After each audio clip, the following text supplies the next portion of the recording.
For decades we were told this was Backstage in New York City, but it wasn't. What if I told you it was actually filmed in Baltimore? And what if I told you that some of the Backstage Baltimore footage was actually shot in New York? Whether it was a deliberate splice or just stock B-roll used by the editor, the result is the same. The line between rock reality and mythology gets blurred. But today, we set the record straight.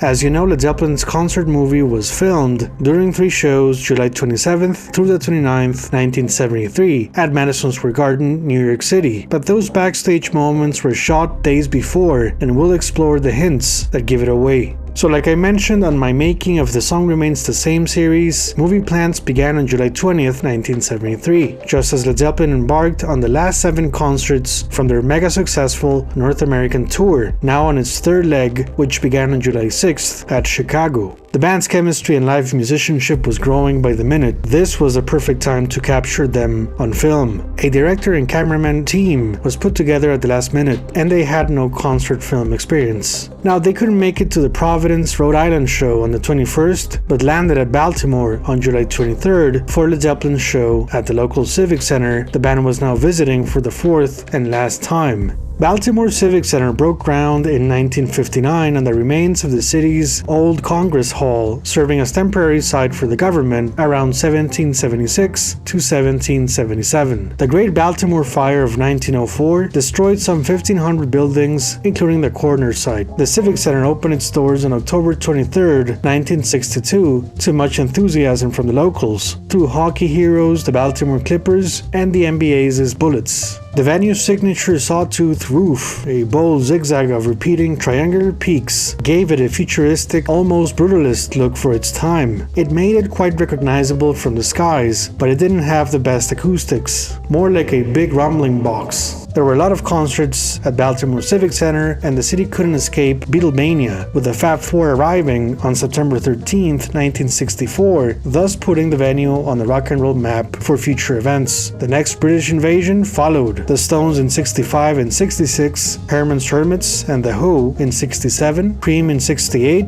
and Vanilla Fudge had opening band Led Zeppelin in February 1969 featured on these historic backstage shots. From there on, every name in the business played Baltimore. Biggest attendance draws by 1973 were Three Dog Night 1970, the Jackson 5 and Elvis Presley in 1971, Led Zeppelin in 1972. That last Zeppelin visit was powerful, as they were on the rise from Untitled into Future Houses of the Holy. People could see the band levitating into a new type of stardom. Loyal Baltimore fans would have to wait for a Zeppelin comeback, while the rest of 1972 gave them names like Humble Pie, Three Dog Night Again, The Faces, Grateful Dead, 10 Years After, Moody Blues, Jethro Tull, and Elton John. 1973 began with Neil Young and opening act Linda Ronstadt in January, Traffic and Santana in February, The Grateful Dead and Alice Cooper in March, a heavy April bill of Al Green, Humble Pie, and Edgar Winter, a 1950s revival on the 29th featuring Little Richard and Bill Haley, a guitar battle Deep Purple and Rory Gallagher on May 25th, and Chicago on June 2nd, just before Led Zeppelin's arrival on July 23rd. With buzz and newspaper ads reporting on the band's sold-out tour that summer, nobody in Baltimore wanted to miss this show. They set a new venue record for 12,788 tickets, so this was the perfect setting for cameramen to capture their show, yet there was a problem, kinda, and maybe the reason why we haven't seen any footage from their performance to this day. Where Jones, Plant and Bonham pretty much wore their now famous movie outfits, Jimmy Page was still missing his 1973 Dragon pants to match his Moon and Stars jacket, so he wore white pants instead. Now, he didn't wear his usual Matador jacket either that he put on after the first 3 numbers, as it was probably at the cleaners since Buffalo July 15th. He stuck to a black sleeve shirt we'll see coming up next.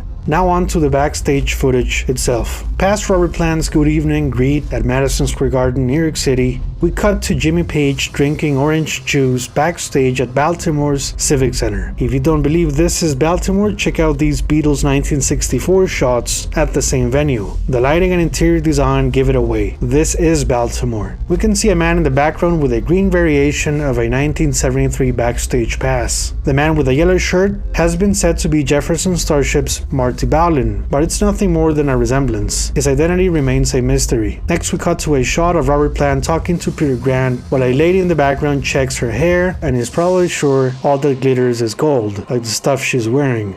Next, you're in for a shock. This is pre-show John Bonham footage, judging from his dry hair, but it's the wall-mounted coat rack with a single wooden hanger, concrete bricks, and bathroom style that give away the location as Madison Square Garden, New York City. Here's Aerosmith backstage at the Garden. The interior matches a previous Bonham scene and confirms this is not Baltimore, but New York's legendary venue. So back to Robert discussing the cosmic energy our forefathers were very used to. This is what he actually said at the Baltimore show. We play to a lot of audiences in America, a lot of people, a lot of good places to sit there and you can feel throughout the building this amazing feeling which our forefathers a long time ago knew very well. Okay, now on to the bootleg concert photographs and poster scene. This is not Baltimore, but New York City. Here's the evidence. Check out both the lady wearing a cocaine shirt and the lighting in the back. That's Madison Square Garden. Here's an Eddie Kramer and Jimmy Page photo in New York, matching lights, and guess who? The same lady with a cocaine shirt.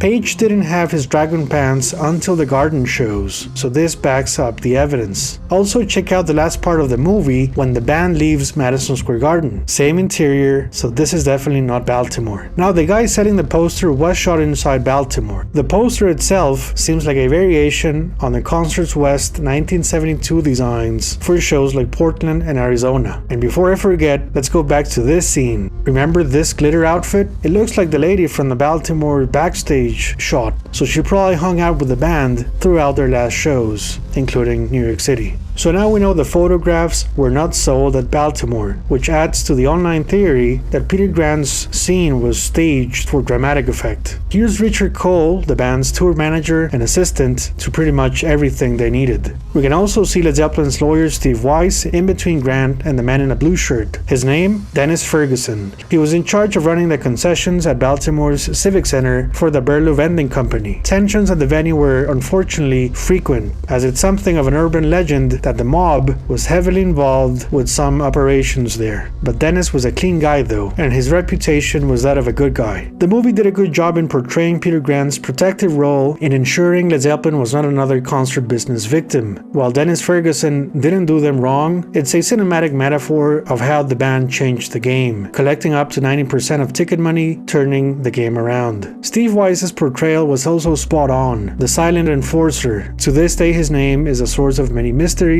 but be sure, he was key if not greater than Peter Grant in getting the job done in America. After all, he worked for Atlantic Records when Jimmy Page signed the contract back in 1968. Next scene was shot with Concert East promoter Larry Vaughn. You can hear traces of Dazed and Confused played in the back, while Peter Grant demands his questions answered on the spot. You're the controller of the day, you silly c***, Well, that's like saying that anybody that jumps on a stage, I'm responsible for it too. You rented it and you control it. Now on to the exterior shots at the Civic Center's E6 gate. That's the east side of the venue around here.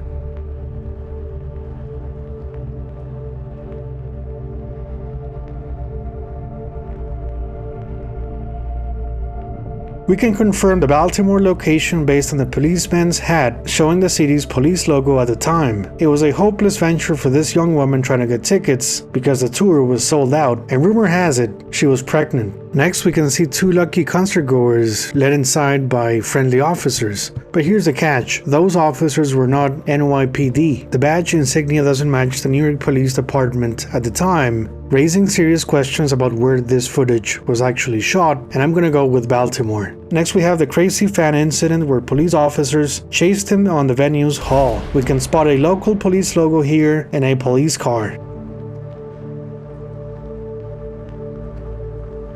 Baltimore's mounted police was interviewed outside the venue, and the officers stuck to a no-comment policy. As for Led Zeppelin's performance on July 23rd, it was quite a revamped setlist as opposed to 1972. Gone were Immigrant Song, the acoustic set, What Is and What Should Never Be, and Communication Breakdown in favor of 7 numbers. All first-timers in Baltimore, including 5 new cuts from Houses of the Holy. 8 songs were repeated on both 1972 and 1973 visits, with Rock and Roll now the opener. The available bootleg recording of this show is not very good, requiring a bit of an effort, or bootleg ears. tapes to appreciate the details, but it has a famous version of Dazed and Confused with some sections played in a different order. If this kind of behind the scenes Zeppelin mystery got your attention, I've got an even deeper dive waiting. Check out my full series on The Song Remains the Same, where I break down every known filming location, production secrets, lost scenes, and I answer the long-running questions behind the soundtrack. Did they do overdubs in the studio? Yes or no? You won't watch the movie nor hear the album the same way again. Thank you very much for watching. Bye bye.